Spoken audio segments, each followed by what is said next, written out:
What did you think when we were traveling and we stayed at some Cracker Barrels? How'd you think about that? What did I think about that? Yeah. I thought it was great. I know. Cracker Barrel has a nationwide policy that nomads can spend the night. And, Are there any guidelines on that, though?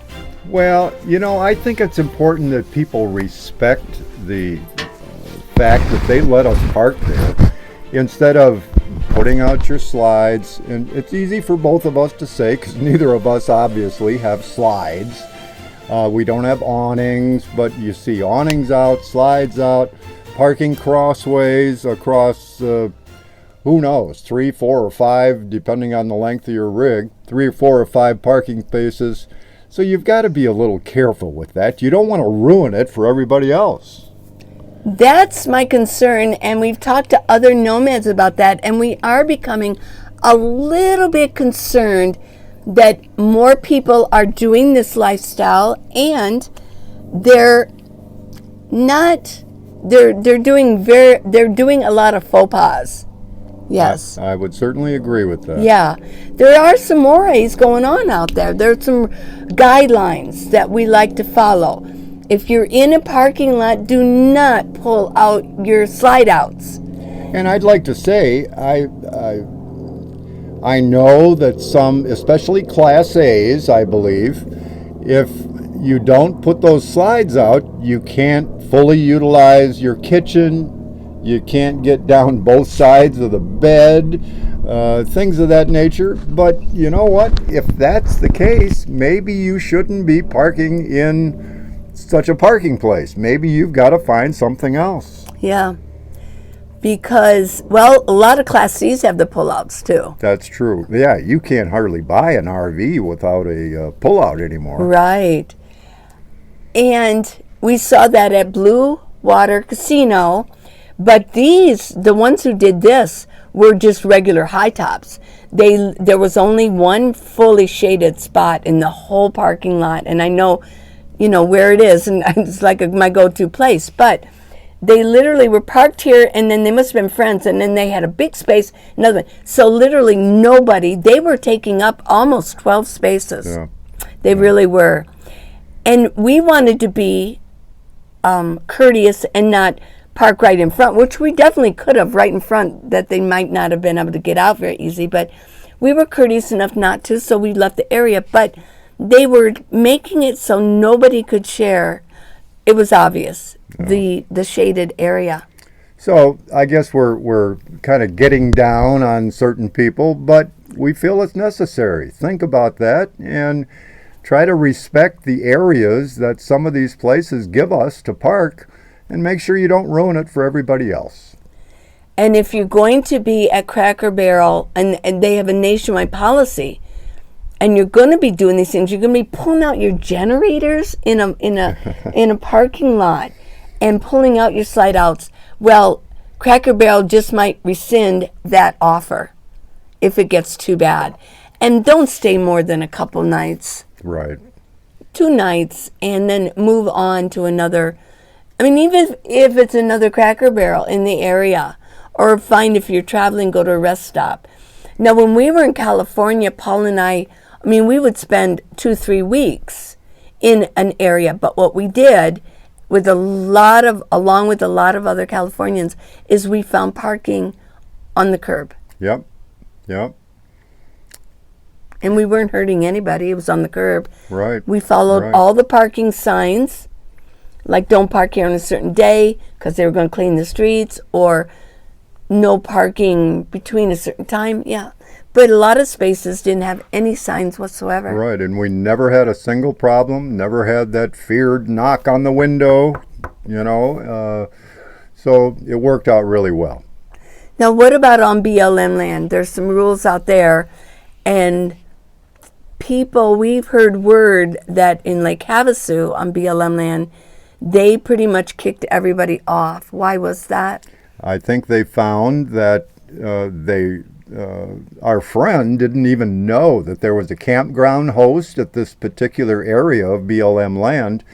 But the campground host realized that people were overstaying their 14-day limit, and they told them they had to leave. They told everybody they had to leave. Just as the rules state. So you've got to be careful there and follow the rules wherever you park.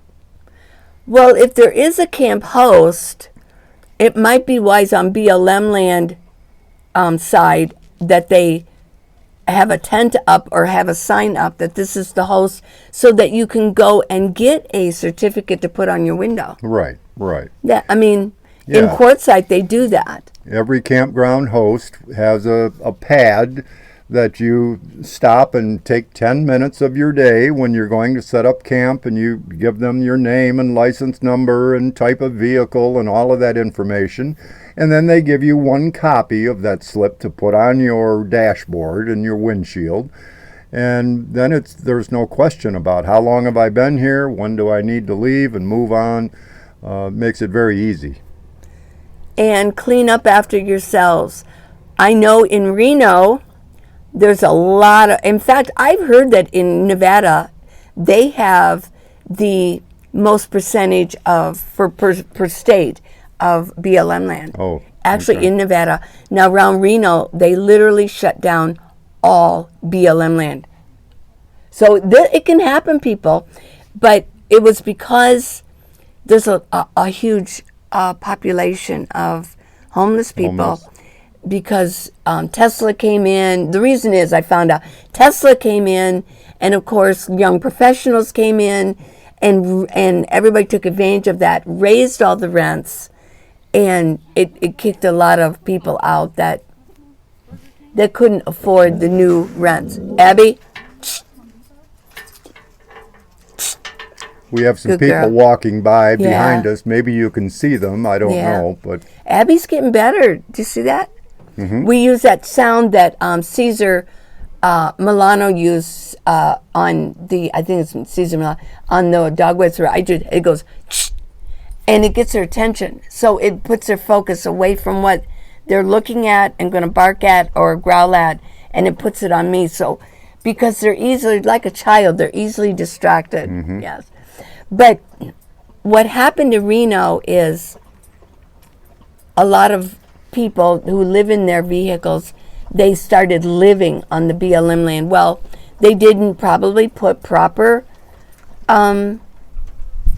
disposal or refuse devices out there, and the gas is going up. So they couldn't just keep running into town to dump their garbage. Well, there became a lot of garbage, and they kicked everybody off, which is, don't punish everybody. Just see what in my opinion, this is my humble opinion, always find out what the problem is in any situation. Mm-hmm.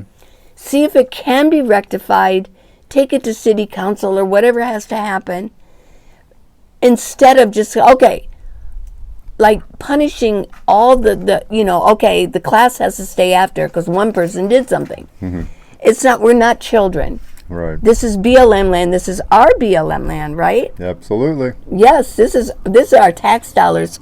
So that's my humble opinion. You can agree or not agree, but that is my opinion.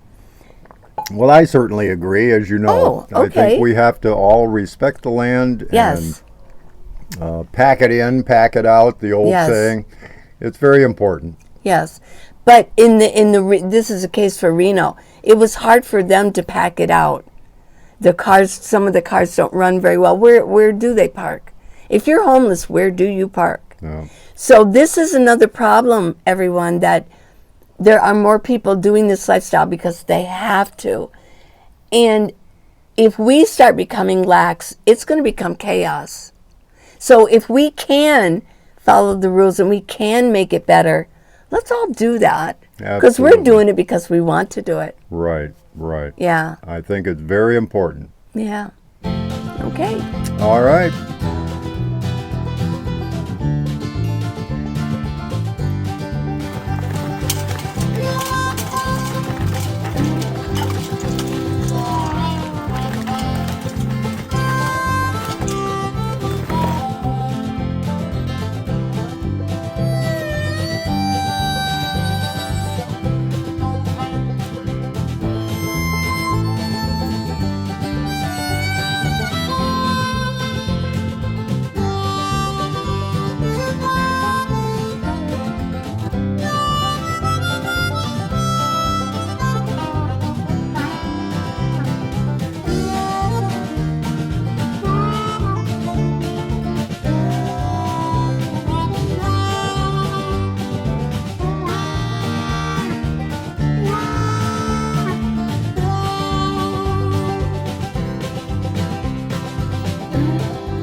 We were downtown last night. That was interesting, wasn't it? It certainly was. Downtown.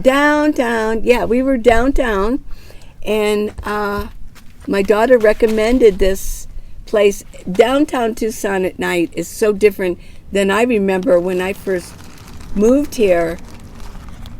Things are hopping down there. They've got, lights that surround and are intertwined, and all the trees coming up. It's really nice. They've got it looking pretty spiffy. And this Christmas time is going to be really nice. They're going to decorate it. All kinds of people down there. We were sitting at the restaurant. We were only this far from the street. There was a. We were actually out on the sidewalk. Yeah, we were on the sidewalk. There'd be the trolley would go by, and then we had, on the sidewalk across the street, and they came around. We had the Hare Krishnas go down with their Hare Krishna. And then we had, it almost looked like the movie Lost Boys. We had motorcyclists, and they were all in Halloween costumes. Oh, yeah. There must have been 20 of them. Boom, boom, boom. It was a lot of fun last night at the restaurant. I'm sure this whole weekend will be filled with Halloween costumes and Halloween parties and pumpkins and what have you. Yeah. It was a lot of fun. Downtown, I love downtowns, the downtown area of cities. It's always alive and lots going on, and mostly good things. Sometimes you run into things you say, "Oh, what is going on there?" But by and large, it's a fun place to be. And Tucson especially, because the downtown area isn't this huge area. And there are not many tall buildings in Tucson. They kept everything to a minimum so that we could see the beautiful Catalina Mountains and the Tucson Mountains and the Rincons off. Tucson is a valley, and there's mountain ranges that go around it. And Tucson, I believe, was a stopover from going west to the Pacific Ocean. And there was a fort, the El Mercado, one of the downtown areas. They called, I think, the Mercado area. That was a fort originally. Yeah.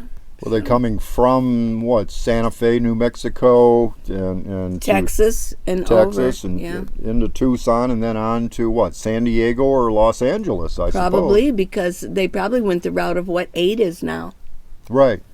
Well, I know in the movie Tombstone, that was becoming a major hub too. That was a stopover. And stagecoaches would stop in Tombstone. But in the movie Tombstone, they talk about Tucson. Okay. They go into Tucson to, the fort was there, and yeah. So, well, as far as Cindy again asked the question about the minivan versus the high top. She has a Ram ProMaster also. A high top.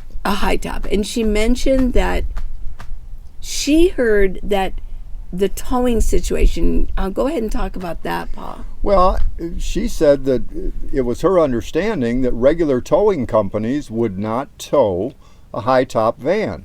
Well, she said might not. They might refuse. Right. And that bothered her.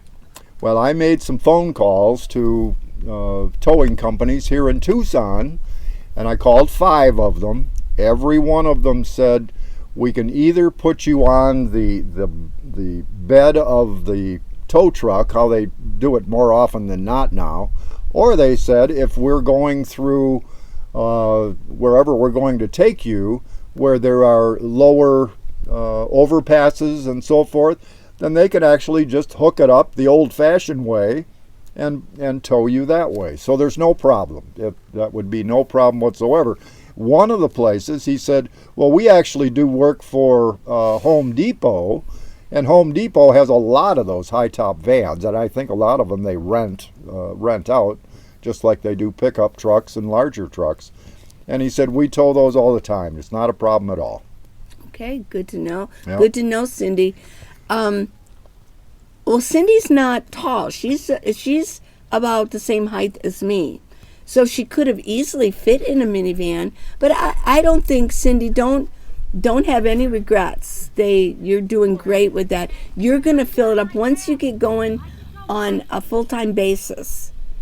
You're going to appreciate having that high top. I certainly think so. Yes. Put the bed area up in the back and build it up, and then underneath you have all that storage under there. So, you can sit on your bed. I know Joe does that. Hobo Joe, on the go. That she did that. She has a bed built up at the back of her. It's like an Econoline regular van that she put a high top on. Right. She had the high top put on it. And, I mean, she's got all this storage. She spends a lot of time, just like I sit on the floor of my minivan, she just sits up there. So, and that's her little clubhouse, Yeah. Or her little boat, whatever. Hey, Joe, is that your boat? Yeah. So, yeah. One advantage I do have over you high top people is I get better mileage. Sure. Yep. And I'm a little bit more stealth. I mean, if you see your high top, somebody's living in it. Because there's no edging on the outside that doesn't say Amazon or, Joe's Plumbing. Right, exactly. But in my minivan, you don't know. Right. And if you're like me and you like to have souvenirs in the way of little stickers, my back 2 doors are covered with stickers from here, there, and everywhere.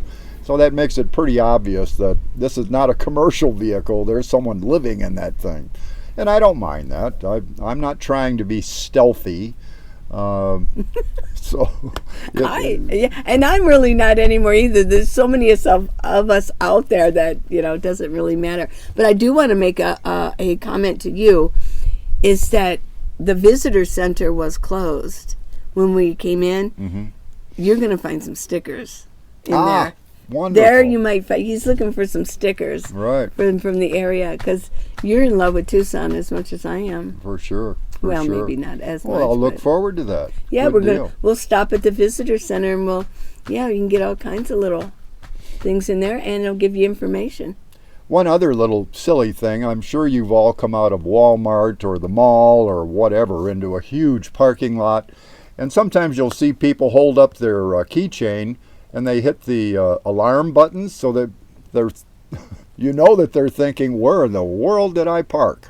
I'll tell you what, if you've got a high top van, it's a piece of cake to see where you're parked, because you stick up above everyone else. So yes. That's another advantage that those minivans don't have. I know. Well, but we're so stealthy and better gas. And so if I didn't go, my next vehicle will probably be more of the same, but a little different. I'm thinking Suburban or an Escapade or something it's just as long, but it gets me up off the ground just a little bit more.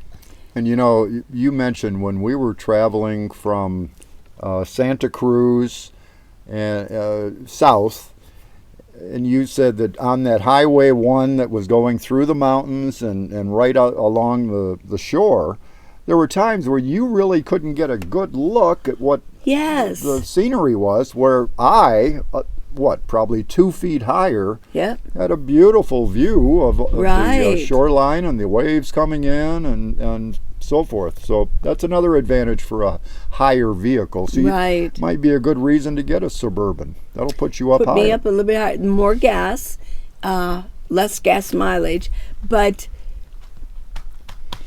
it'll get me up so that I don't have to worry about when we're out boondocking. Right. Yeah. Right. And I believe with the Suburban, it will give me a little bit more room. But one of the reasons I'm going to miss the minivan, the sliding door. If Suburbans, they could do maybe a different model where they have sliding doors, that would be great, wouldn't it? I'm not sure if they have. It would. I don't know if they have that or not.